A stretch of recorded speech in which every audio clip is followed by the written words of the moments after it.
Back? We are. Okay, so today we are going to be starting one of the actual kalim, one of the actual vessels of the Mishkan.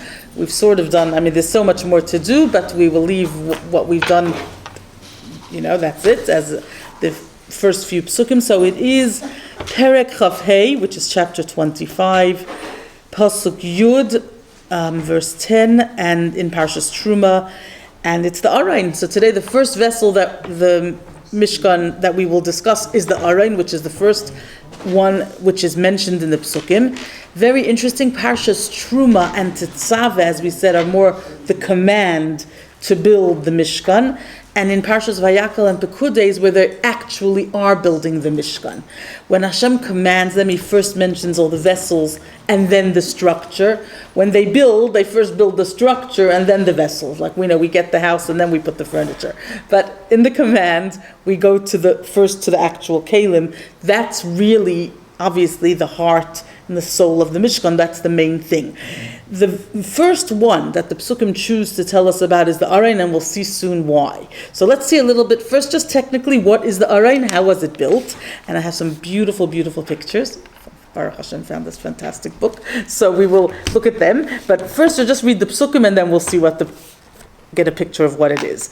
Okay, so it's on page 324, Perek Chafei Pasuk Yud.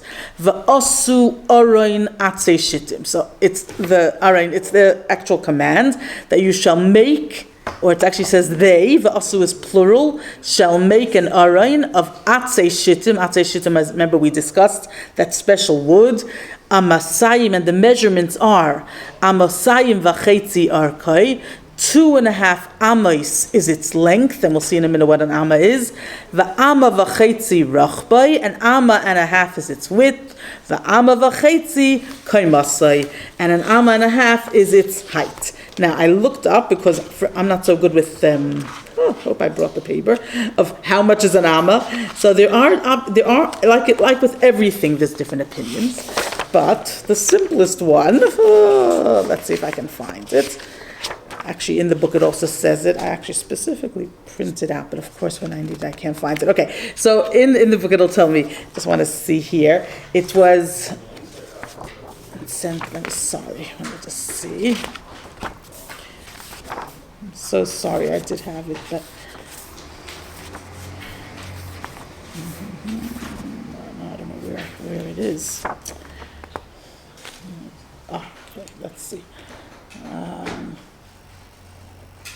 Okay, yes, so most people say that an amma is 60 centimeters, 24 inches, which would be 2 feet, or 60 centimeters, for people who understand centimeters, is an amma, which is 6 tvachim. We won't talk so much about tvachim, but the amma is what's mentioned. So 60 centimeters is 1 amma. So you can get an idea about the Arain that as you can see, it's 1.5 is its length, 2.5 is its length, 1.5 the width, and 1.5 is its height. So it's obviously 2.5 would be 150, right? Does that make sense? 120 and 150 centimeters would be, and then 1.5, and 1.5 is 90 and 90 centimeters. That's the size of. It's not so big.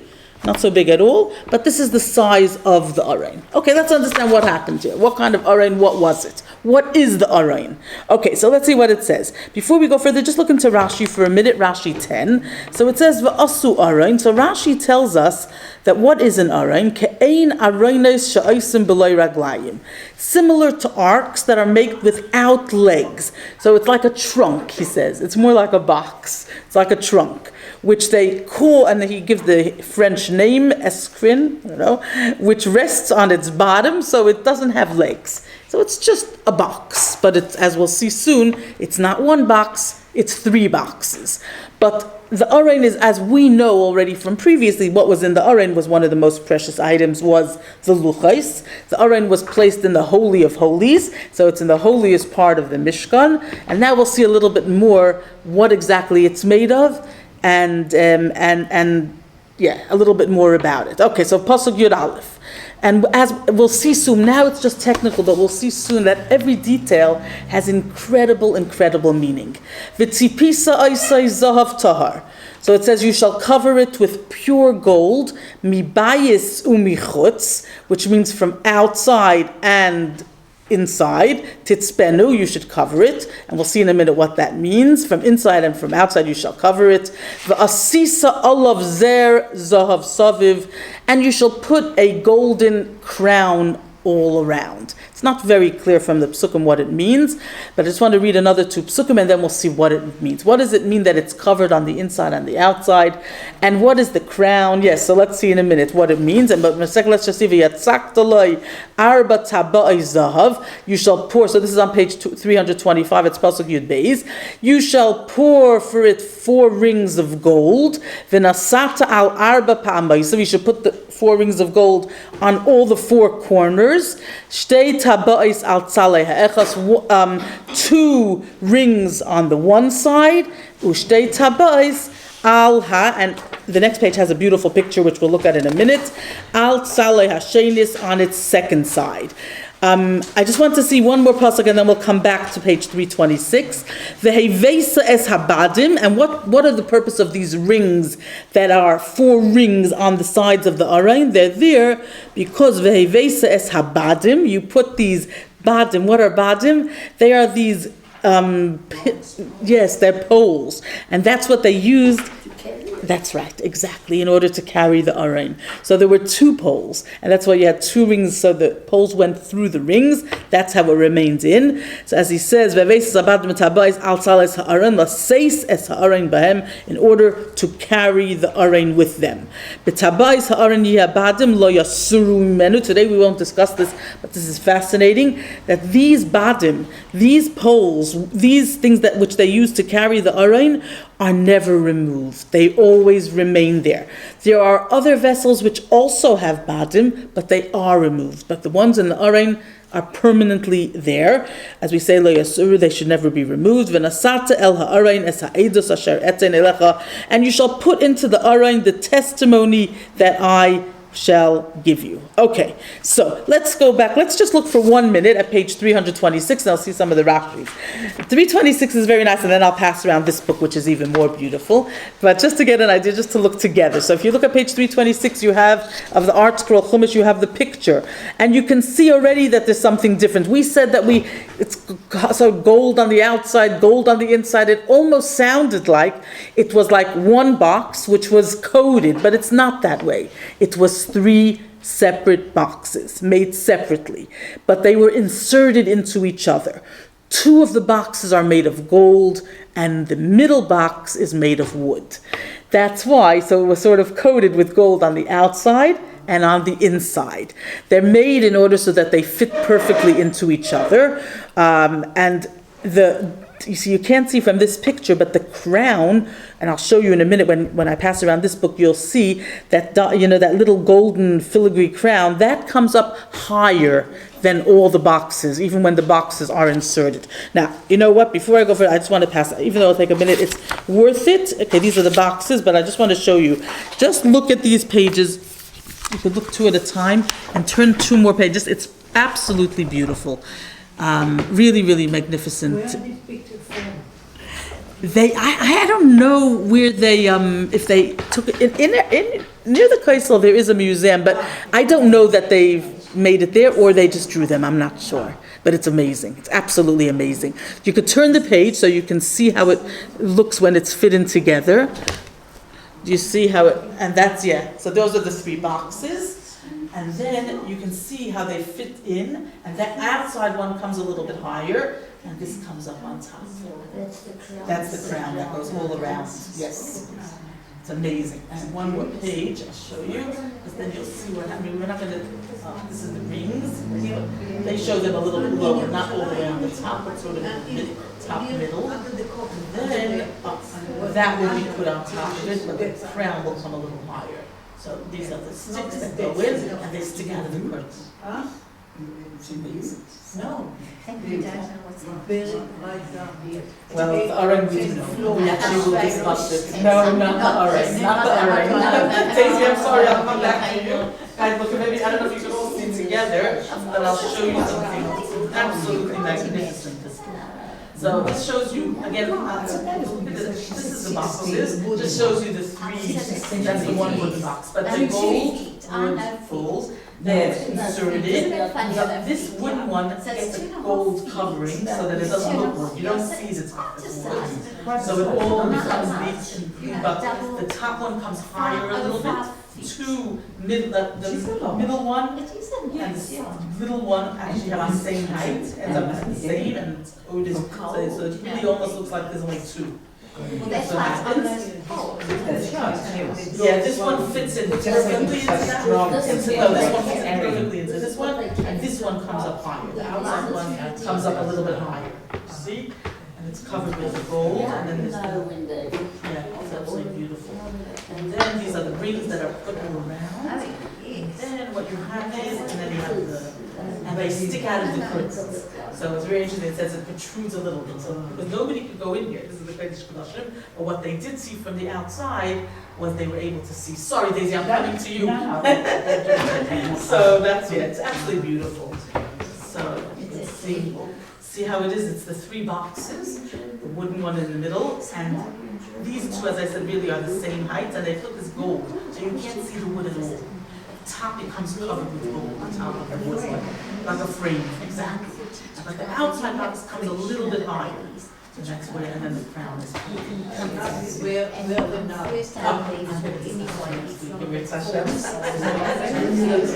Next week. Next week. Yes, absolutely. Yeah, don't discuss the improvement today either.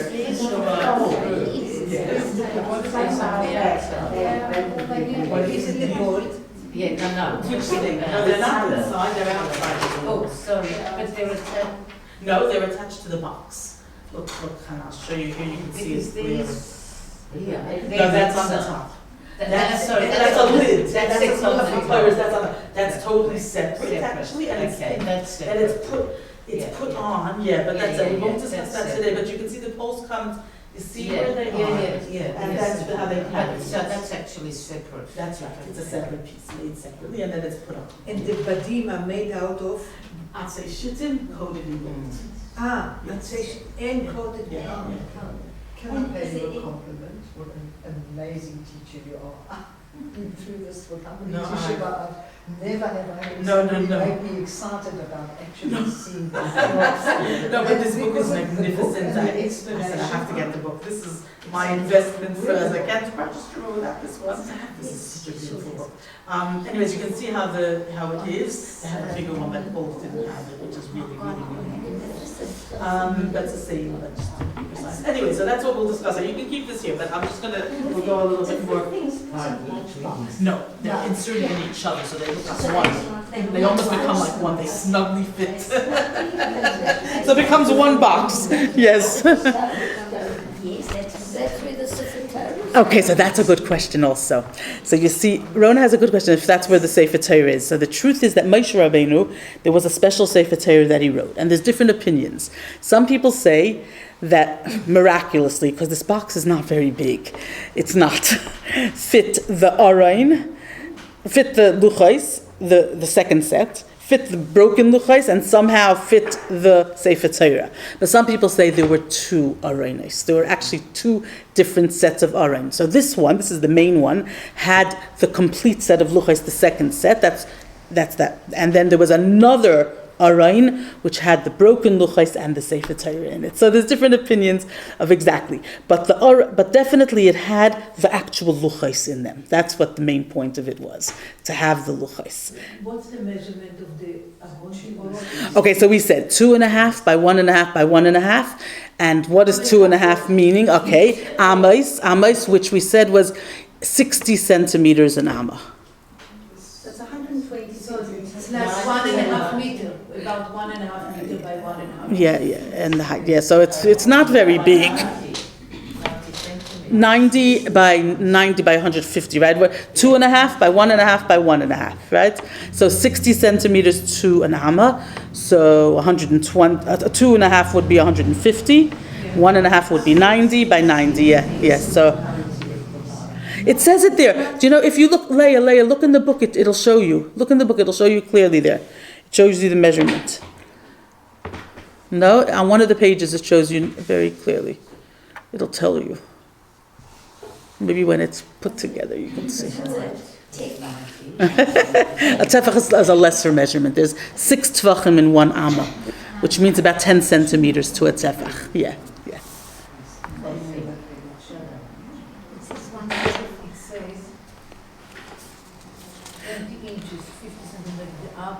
Yeah, so that's a different opinion, 60 or 50, so that's something, there's different ways of, we're going to go by the tvachim. So there's 6 tvachim in an amma. It says 10, well, the way we're saying it, it would be, it's not big. And solid gold? The 2 boxes are solid and 1 is wood. Look how fragile that looks. I know. It's quite amazing, and that's in proportion. Yeah, it is. And gold isn't so strong. No, it's not, but it's somehow, the wood was in the middle. So Dina, if this is about this by this, how big are the luchot? I know, I'm not sure, I should know, and I'm not sure, does it say it in there? Because I'm not sure. It does discuss it in the Gemara, so like I said, I'm not very good with measurements, but I'll have to do some research. Do you know, Leah, there's a whole discussion how miraculous the whole thing was. Because the truth is, they say that the luchais perhaps literally fit exactly inside. That's what one opinion says. Mamash exact. Yeah, so it's not very big. Definitely not very, very big. But that's another, like I said, next week we'll discuss what happened to the Arein, and we'll discuss a whole thing about the Arein taking place, not taking place. It's quite a fascinating concept, this Arein, miraculously. But let's understand some of the significances of these things. So in the other booklet that you have in front of you with all the commentaries, we'll see a little bit, because the measurements, it's like so exact, and why does it matter? Especially nowadays, we don't have it, and we can't build it, so why is it important to learn about it? Oh, here, of course, I find it now.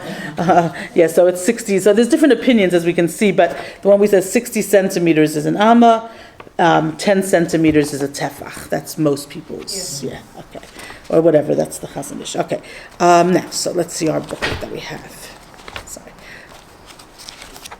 Okay, so number 1, let's see, a drop will be repetitive, I'm sorry, because the commentaries will give us significances and some overlap a little bit. So we'll just go in order with the numbers. So on this page, number 1, right, the page of the Mefarshim. So the first one we're going to do is the Balaturim, and the Balaturim tells us, this is the Arein, as we say, we call it an ark, a box, the 3 boxes. He says, Arein, the word Arein, Aleph, Reish, Vav, Nun, Oisiais, Oiron. If you just switch around the letters, it makes Oiron the light. Because this is what brings light to the Jewish people. What's in it? The Torah, the Luchais. So that's the light of the Jewish people. Sheyesh ba Oiron shel Yisrael, it has the light of the Jewish people. And also, v'oisiais Noira, if you want to scramble the letters a different way, you get the word Noira. Noira is awesome. Ki hu eish oicheles. It is a fire which consumes. As we know, Torah provides light when we follow in its ways, and when we don't, it can be quite an awesome thing. So it's precious, and it's, how do you say it? It's I don't know what the word is, but it has everything, so to speak. In a sense, it's powerful. That's the point. Arain b'gematria nezer. Interesting, it does have nezer as a crown, and it actually is also the same gematria. Shekeser Torah oila al gabeyem al kol haksarim. We're going to discuss soon that there are 3 crowns, and 3 different of the vessels do have crowns, but the highest crown, the top one, the most valued one, is the crown of Torah. And we'll see what the other ones are in a minute. And he says that's why Arain has the same gematria, the same numerical value as crown itself. And that's why it says, Lochen ksiv asisa olav zer zahav, that you shall make on it a crown of gold. But by the other ones, by the shulchan, by the table, also has a crown, and it says v'asisa loy, you shall make for him a crown. Whereas the Aron, it says you shall make on it a crown. Why? That the crown of Torah is the highest of all the crowns. And we'll discuss that a little bit more at length, what that means really. Let's see the next Balaturim. So now he tells us that something interesting, if you've noticed, we just said that it's 2.5 by 1.5 by 1.5, right? That's the measurements. 2.5 by 1.5 by 1.5. 2.5 was the length, 1.5 was the width, and 1.5 is the height, right? Okay, so if that's the case, what are these measurements? They are all Equal. okay, almost, no? Kol midaisav hayu shvurais. They're all broken, right? There's no whole one, right? They don't have 2 by 1 by 1, right? Interesting. And we think, yeah, odd numbers. Odd makes it a little harder, right? Odd numbers. Lilamet shekol mi. There's many significances of that. We'll see one quickly here, and the Kli Yaakov will elaborate. Shekol mi shaloimei Torah tzarich l'shaber ulahashpil atzmai. The first and most important thing, when you start to approach, to learn Torah, you must lower yourself. You must break yourself. A person cannot approach Torah and learn Torah in any state of arrogance, in any sense feeling complete. It doesn't work. So right away the Aron shows us that's the first vessel, and already with broken measurements. And then he says, I just want to show you one more thing, v'asu Aron. So he says, Yud parshiyos maschilin ba'asiya. If you count up in the Parshas Terumah, it will tell us you should make the Aron, the Shulchan, all the different things. If you count up, you'll see there are 10 times it says you shall make, with the word asu, la'asais, to make. And he says it's the same thing, keneged asara ma'amaros shabahem nivra ha'olam. They correspond to the 10 utterances by which Hashem created the world. That's not just a random number. We know that the idea being that the whole purpose of creation is what is encapsulated in the Mishkan, the revelation of godliness in the world. Initially, Hashem created the world and He hid Himself, and the Mishkan is what we reveal Him, and that completes creation. And that's why there are many similarities, and we won't go today, but there are many times, many Mefarshim, the Rabbeinu Bachai goes at length, and the Alshich, of how you can compare many of the things in the Beis HaMikdash to the things in the world, or to the things in the human body, so it all corresponds, but it's all specific. Okay, let's go now see the Ramban, and see how he says it. So he says, number 3, v'asu Aron yachsar el b'nei Yisrael haniskarim l'mayla. Because this is a big question on who's actually doing the building of these vessels? Who makes the vessels? Okay, so the truth is mainly it was made by Bezalel, right? You remember Bezalel, he was the grandson of, sorry? The architects and who were the special? Yeah, so that's right. So Bezalel was the head architect, right? And there was another one from the Shevet Dan. But Bezalel was from the tribe of Yehuda. Actually, he's Miriam's great-grandson, as we said. And he was a very special, very talented, very young, actually. According to some opinions, he was only 13 at the time. And he was running the whole thing. So mainly he made especially these vessels, and he had a few special people who worked with him. So it wasn't as if it was a general, where everybody was involved in the actual making of the Aron. And yet, it says, v'asu, in the plural, and this is a big question because most of them it says v'asisa, and you shall make. And this is a question. So the Ramban says like this: why does it say v'asu in plural? So he says it refers generally to the Jewish people who we mentioned before. V'achrei chen v'tipisa oisai, and you shall cover it, so that's almost like a singular. V'yetzakta, and you shall also, it's also to do with the covering and the coating of it. V'chulan b'loshen yochid, they are all in the singular. Ki Moshe keneged kol Yisrael. So he says, because this command was given to Moshe Rabbeinu, but we can interchange the plural and the singular with Moshe because Moshe represents the entire Jewish nation. That's how the Ramban looks at it here. And we might say when Bezalel is working, he is working as a representative of all of us. That's one way. We'll see soon another way of looking at it. So even if a singular person is doing it, they're not doing it as an individual. They're doing it representing all of us. Okay. Then he says, V'yitachen sheyirmais sheyiyu kol Yisrael mishtatfin b'asiyas ha'arein. Also, he says it could be that it's hinting that all of the Jewish people have to participate in the making of the Arain, ba'avor shehu kadosh mishkanei elyon, because this is the holy, so to speak, if you want to say, place where Hashem rests. And what does that mean? We'll discuss later, not today, that the kruvim, that we'll do as maybe next week, maybe the week after, the kruvim are those two forms on the top. Remember we said the voice emanates from there. And we say that the luchais, they represent the holiest thing. That's what Hashem gave us. That's like the whole Torah almost, in those special luchais. So this is really the holiest part of the Beis Hamikdash, and this is in a way, in a sense almost, where we can say, it's in the Holy of Holies, where the greatest part of the Shekhinah is. So therefore we want that every single Jew should have a part in the building of the Aron, so to speak. Not necessarily physically. Obviously, they can't do it physically. So let's see. He says, "V'sheyisku kulam l'Torah," that we should all merit to Torah. V'chein amru b'medrash Rabbah. That's what it says in the Medrash. B'pnei ma b'chol hakelim kosav asisa. Why? By all the vessels it says, "You shall make," u'ba'arin ksiv v'asu. Aron, but by the Aron it's in the plural. Amar Rabbi Yehuda bar Rab Shalom, Amar HaKadosh Baruch Hu, Yavoyu Hakol, V'yisasku ba'Aron sheyisku l'Torah. Everybody should come and involve themselves in the Aron so that everybody merits the Torah. V'ha'esek, and how could everybody be involved? Sheyisnadev kol echad klei zahav echad la'Aron. It's interesting, I don't know how that's possible because it's not a very big thing, but somehow or other, they somehow incorporated a little bit of gold from everybody in the Aron. If it meant physically, I don't know, but when you donated, I think you had in mind that some of your gold should go towards the making of the Aron, because it should have something from every single Jew. Because this is really connected to everybody. Okay, so let's see. Or maybe they can assist B'Tzalel a little bit. Or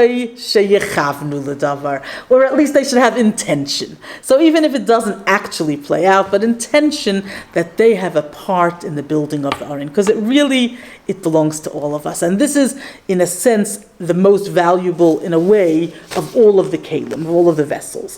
So we'll discuss that, we'll develop that a little bit more soon. Let's see in the Kli Yakar. Now the Kli Yakar will give us, Kli Yakar is a little bit lengthy, but very, very beautiful, and he'll discuss also the halves. Okay, what's the representing? Well, what does halves show us? Okay, so v'asu, so it's number 4. So this is the Kli Yakar on pasuk Yud. V'asu Aron atzei shittim. B'maisa hamishkan v'chol keila v'dinei asiyasam kvar nimtzo protei dineim b'talmud aleim ein lahaisif umimeno ein ligroya.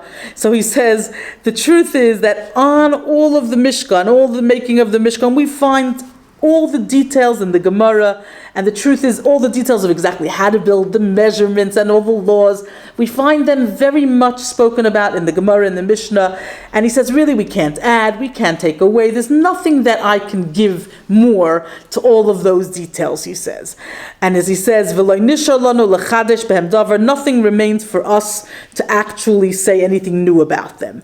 Ki im b'mashe hiskimu olav kol ha-mefarshim. The only thing where we can add is something which all the mefarshim agree, lasais bahem rimozim, that we can find beautiful hints, clues, deeper meanings, deeper significances. Al inyanam nistarim, on hidden things, oy niglim, or revealed things. Ki lo yitachen leimer shekol pratim elu hayu b'loi kavana. It's impossible to say that all the details are not intentional. In other words, the fact that it's 2.5 by 1.5 by 1.5 is not just thrown out random, it's very specific. And we'll try and uncover some of the meaning, good morning, no, all good, of it. So we can, thank you so much, Mel, you can pass one down. Okay, so let's see what it means. Okay, so we'll see a little bit. All good. Okay, so he says like this. So what's some of the meanings? So, I'll find where I left off. Yes, okay, one says like this, one says like that. And he says, even Rashi, the Kliyakar says, Shekol Dvarav Pshutim, generally Rashi stays away from, all these different types of, hints and deeper things in a sense. His whole approach is to say the Pshat. He says, "Mikol mokem b'mokem shematza lidresh karev l'pshutai lo hiniach milevarei shekein parsha zu perish." Like he says, even Rashi, whenever he found something which was close to the pshat, he couldn't hold himself back, and he gave the extra meaning, so to speak. And he gives an example by the mizbeach nechoshes, by the copper altar lechaper al mitzchacha, that it forgives you for chutzpah and for arrogance. So even Rashi finds deeper meanings because it's impossible not to, so to speak, and it's impossible to neglect the fact that all of this is very, very significant. Okay, then he says, and he gives also another example where Rashi v'chein yud beis einos mayim v'shivim tmarim. So we had that earlier in the Chumash that there was 12. Remember when they camped? It says there was 12 springs of water and 70 fig day trees. Perish keneged yudbei, they correspond to the 12 tribes, and the 70 Canaan. Anyways, now let's see what he's going to say. So what's the hint that he's going to give? Okay, so the Kliyakar himself, he says, Al kein lo echshach gam ani milay mar mashatal mitzuda sichli. So I'm also not going to stop myself from saying what comes up in my mind, lahaisif ktsas halos and remazim, to add a little bit on all of those deeper meanings. Shadabru bahem hamafarshim b'shnei parshias elu Terumah and Tetzaveh. Okay, so he says before I go into detail, he wants to give us a general thing about 3 of the main vessels. V'terem bayi ledaber bahem amir b'derech klal al shloisha roshei kelim asher aleim nasa zer zahav v'heim aroin shulchan u'mizbeach. And he's singling out the 3 vessels that have a crown, even though we haven't learned them yet. We said the aroin has a crown. The shulchan, the table, also will have a crown. And the mizbeach, the inside mizbeach, the golden one, also has a crown. These are the 3. The menorah doesn't have a crown. We'll see soon why. I mean, it would sound a bit funny. How would you make a crown? But the bottom line is it doesn't. Okay, so let's see. He says like this. So, V'razal Amru, Shehim Keneged Gimel Ksarim, that they correspond. In Pirkei Avos we have a thing of 3 crowns. Keser Torah, the crown of Torah. Keser Kahuna, the crown of being of kohen, of priesthood. Keser Malchus, royalty. V'habeit yeminu re'eki shleisha kelim elu hayu chalukim b'midas ha'amis. And if you analyze, again, we didn't learn the other 2 yet, but you'll see that there's a very big difference between the measurements. What do we mean between the measurements?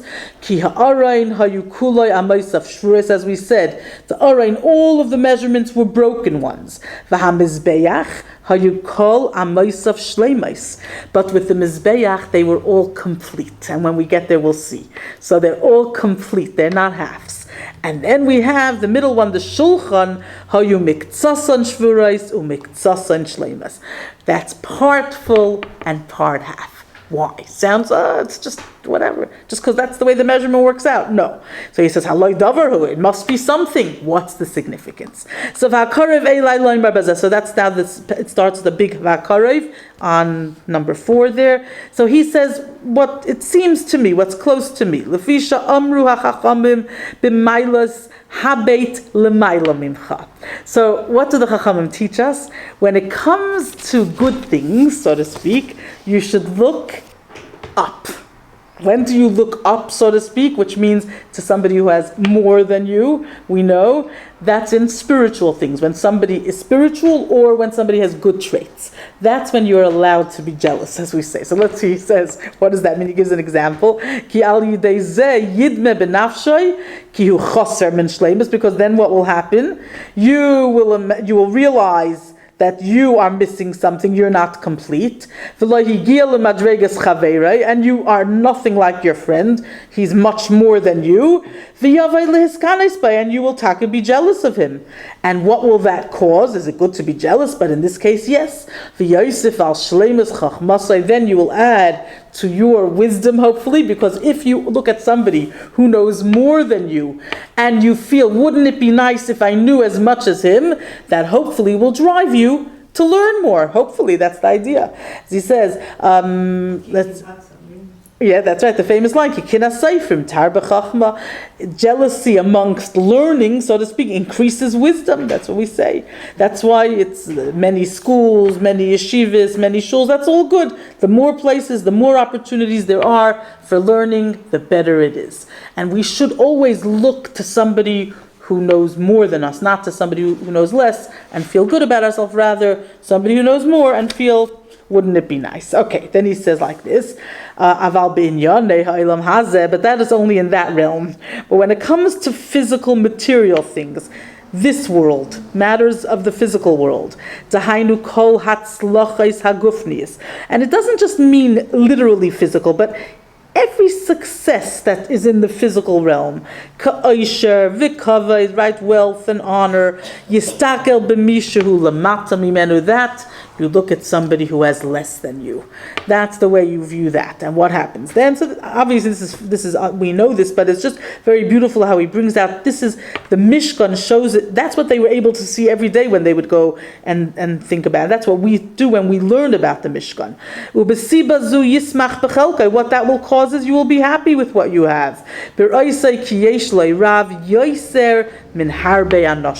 When you realize you have a lot more than most people, or than a lot of people. In the physical, in the material realm, there's always people who have less, unfortunately. Therefore, when we realize that, internalize that, we actually start to be satisfied with what we have. We're full of gratitude for whatever we do have. And then he says, as he says, just this is what we say, HaMispalel yitain einav lemata v'libai lemaila. It's very beautiful. When you're davening, your eyes should look down and your heart should look up. What does that mean? Because we're talking about when we're davening for both spiritual and physical. So yiten libai haraya harbe chachma v'das b'mishu lemaila mimenu. Your heart, that's the internal, where should that be focused? On people who have more. Wouldn't it be nice? Can't I grow to be like that? That's the heart. The heart looks up. But the eyes, what does the eye see? The eye sees the physical. And that you look down. You don't look at anybody else. You just think whatever you have is amazing, actually. As we say, Mishu, okay, says so you ask Hashem that He should turn your heart to the wisdom, that you should also become like all of those complete people. What did Shlomo Melech ask from Hashem? Only He should give him a heart that hears. It's very beautiful language. A heart that hears means an inner sensitivity, an inner desire, a wanting to grow, and an inner wanting to understand, wanting to be more of what we call a real mensch. Not with what you have, but what you are as a person. And that's where you take a look at somebody who has more than you, and you learn how to grow, so to speak, and you model yourself, and you hope, and you daven that Hashem should help you get there. But the eyes that see all the pleasures of the body, like all of the physical things, that you should look at somebody who has less than you. Then obviously you'll be happy with your portion. And then you won't be asking for a lot of wealth. In Mishlei it says, Shlomo has a cute thing. He doesn't want poverty or wealth. He just wants Hashem should give him his portion of bread every day. Okay, so we don't want to be poor, but we don't need wealth. We don't need more. We don't need right. We just need to have what we need to live and to thrive and to be healthy. That's the view. What? Healthy. That's that we do need. Okay, so that's why he says that's why when you look at the Arain, they were all broken measurements. Why? Shekol Adam Yidben Benafshay Ki'ilu Hu Chaser Min Hashleimus HaChachma. Every person has to view themselves as incomplete when it comes to their wisdom. We have never made it when it comes to learning. Never. Not till the minute we pass away are we complete in our learning. There's always more. Always, always, as we say. And more in growing, as we know. So he says, you still have to measure yourself, so to speak, and see what you need to do to fill what you are lacking. It's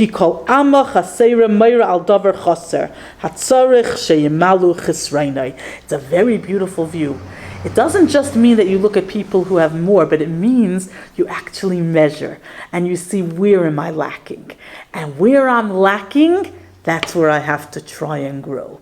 So it's the width, the length, the height, in every aspect. You analyze, you really be introspective, and you say, this is where I'm lacking, this is where I'm lacking. If I'm lacking, I don't want to stay lacking, that's not a good thing. I want to fill the lack. That's the idea. And that's the idea of the broken measurements of the Arain. It's a very beautiful way we look at everything and we view everything in the world, so to speak, as far as all of the spiritual growths. Okay, let's see the next part. And then he goes on and he says, Kach ikar ha-chochma me'ayin timtza. Okay, so we know, because the truth is, what is wisdom? Actually, a very important, if you want to say, it's a prerequisite, but it's actually almost the definition of wisdom.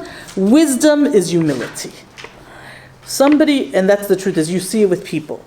People who are truly wise are truly humble, because somebody who feels themselves to be complete will stop learning. They're not going to keep growing.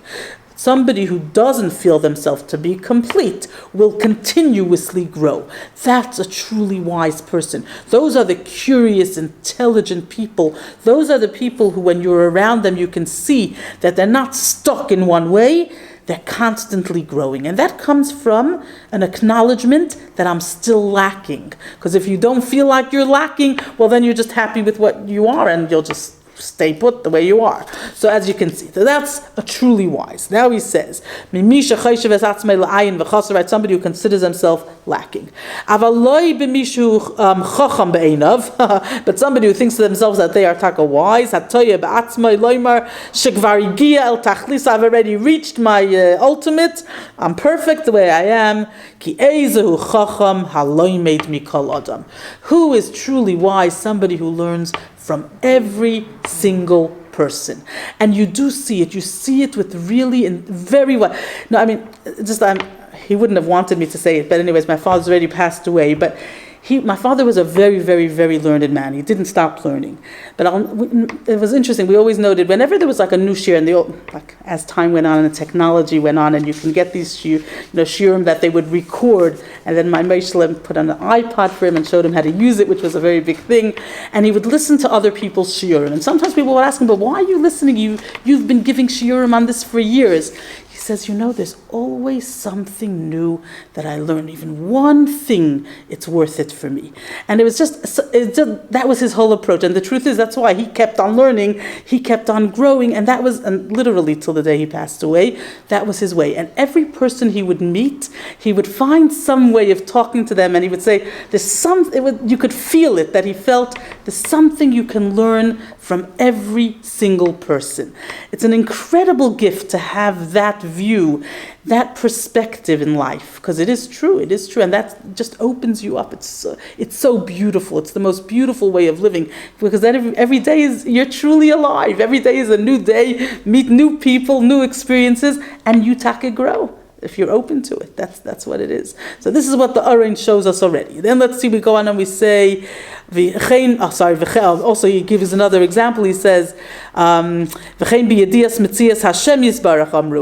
when it comes to knowing Hashem, it says, Tachlis hayidiyah. This is the it's actually in it says here it's from the Maharal, but it's also the language of the Rambam. I think Tachlis hayidiyah sheneda shaloi nedacha. The ultimate is that we know that we don't know. That's because God is infinite, and the more you know, the more you realize you don't know. You find that with real, genuine scientists who want to be honest, they say that the more they study And the more they see the depth of how things work, the more they realize that there's so much more. And you just don't get it because it's infinite. It's absolute. Hashem is infinite, and what He has created, He has given us. It's unbelievable, the depth. So that's the ultimate purpose, the highest level that we can reach. And then He says, how you call right, and its length, its width, and its height, they're all broken keneged shloisha dvarim ha'oimdim keneged masige ha'chachmas v'heim. Okay, interesting. He says they correspond actually to the three things which can actually make a person be lacking in their understanding of something. So he says, first of all, kaitzer das hamasig. The actual person who's trying to understand, his intelligence is limited. V'oimeg hamlusag, and oimeg, and the depth of what you're trying to understand, it's very, very deep. V'oirech hatzas, and the length means like there's so many different angles, right? Different perspectives of how you can view something. So it's impossible for a person to ever say, if they're honest with themselves, and if they're truly intelligent, and if they truly want to understand, that they got it. You never get it. There's always more. And a person who's humble will also realize that their intelligence is limited. So there's more beyond what they understand, beyond what they'll ever be capable of understanding. And that's what a person truly feels. So he says, okay, I just want to, we'll stop over here and we'll go now to the next paragraph. So that's how he explains. So let's go to Aval. Aval HaShulchan, but what about the table? Remember we said the table was all complete. Hamirames L'Keser Malchus, that's corresponding to the crown of royalty. L'chol hatzlachas ha'anushiyes. That's all the person success, the success of people, physical, material success. Asher Yisrael zoichen lahem mishulchan gavaya, that we should merit from the highest table. In other words, we should have it all, right? We should have enough. So he says, Hayu amaysav ktsas. It's very beautiful. This was interesting. So it was partially complete. Ki kol maskil yismach bechelkai. Everybody who's intelligent will be happy with with his portion. V'yidme benafshay ki'ilu yesh lo kol. He should imagine, and he looks at what he has as if he has enough. He has everything. Ve'einei chaser lenafshay me'uma. He shouldn't even look that he has enough. He should look as if he's missing nothing. Shekein Yaakov amar yesh li kol. What does Yaakov say? I have everything. Esav says I have a lot, but Yaakov says I have everything. Amnam, but with the table, ktsasam hayu shvurais. Part complete. That's how you look at things, that you have everything, but part broken. Why? L'haydais shelo yashlim ha'adam ta'avasai mikol v'kol. The person should leave some parts of their physical realm broken. In other words, you shouldn't be that's not what your life is about, putting all of your energy to having everything complete. It's not a matter, but you look at it as if it is already complete. And if there are a few things that are missing in the physical material realm, that's fine. It doesn't upset you at all. That's good. Not only that, but you should try not to indulge in every single thing that your heart desires in the physical realm. That's not where you put your energy. So there should be some broken part, so to speak, some incompleteness. That's a good thing, to have a little bit incomplete there, as we see. Okay. You should break his desires. It's a very cute thing. That's why we use the word, people say we break bread. Even in English, the language is used. He says, where does that come from? Because shvira eitzel alechem k'moshe nemar shivru lanu mak lechem, right? Break for us a little bit of bread, because the idea is bread symbolizes the physical, the food. With food, you don't have to finish. Nowadays they say don't have to finish what's on your plate, right? It's not such a good idea. Break the bread. The physical material should only be part. Leave some for somebody else. Leave some behind. You don't need to have it all. It's a very beautiful idea, and that's an interesting thing that this has been translated into many languages, this usage, but it actually means something quite deep.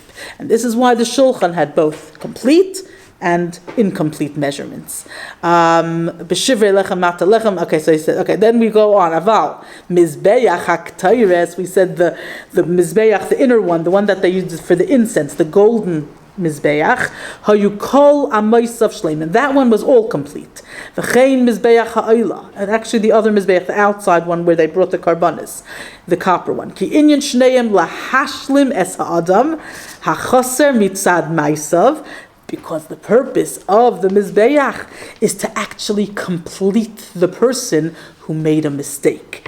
So usually, like especially the outside one, you brought karbanis on it, and even the ketairos, I suppose, was a certain type of avodah, and the avodah was to connect you to God. That was like the pillar of smoke went straight up. That was the pure connection, and that is where Hashem completes us. So we come incomplete, but we leave complete after we engage with that keli. So that vessel has complete measurements. It's amazing how everything could be like such small details and it could mean so much. Quite incredible. So let's see how he says. That's right.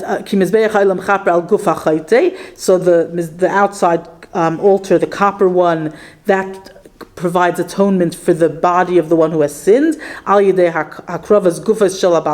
through bringing up all of the sacrifices.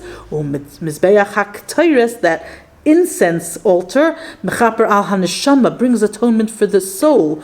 V'ruach alekim ha'oila hi lemaila ke'oshan hakteres. Just like the smoke of the ketores goes straight up, and also it's a smell, and the smell is the neshama. That's like the most spiritual of our senses. So that provides, if you want to say, we don't need atonement, but it reveals the neshama, anything which has been covering, it uncovers any parts of that. So again, it has that's complete. That's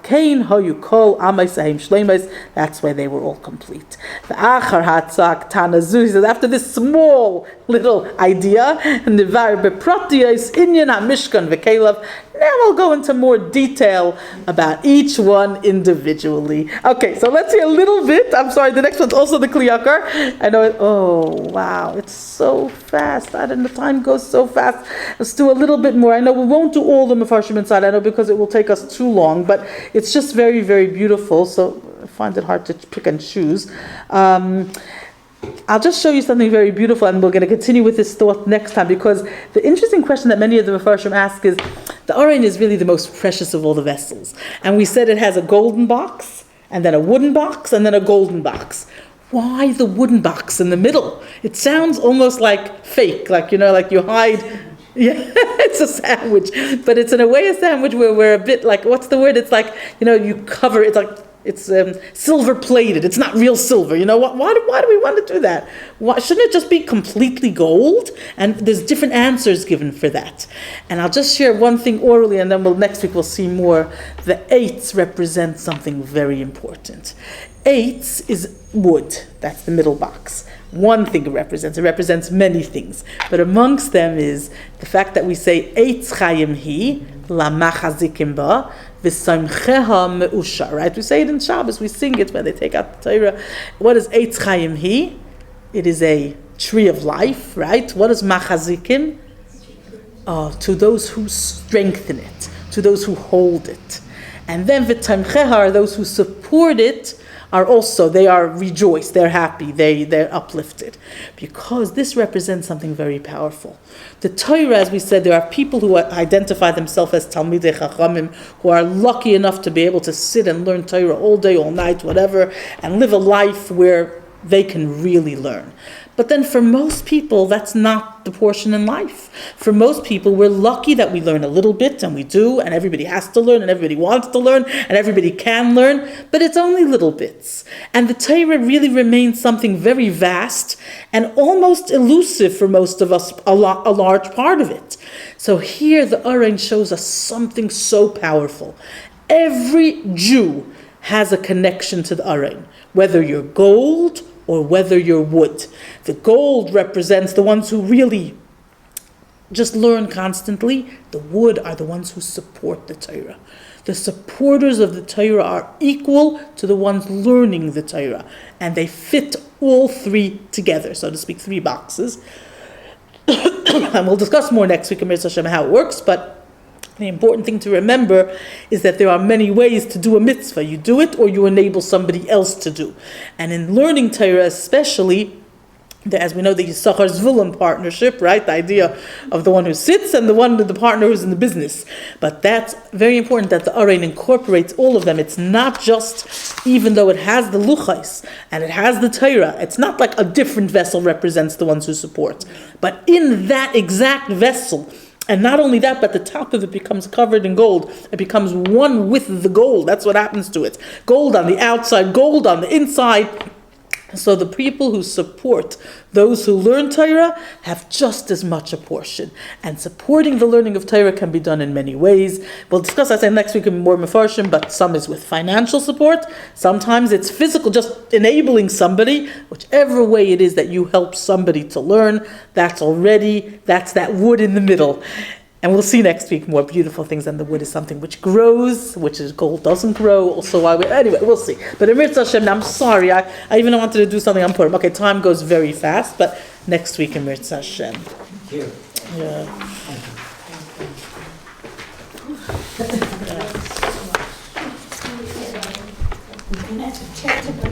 Yeah, we'll get there, Daisy. Right? We get there somewhere.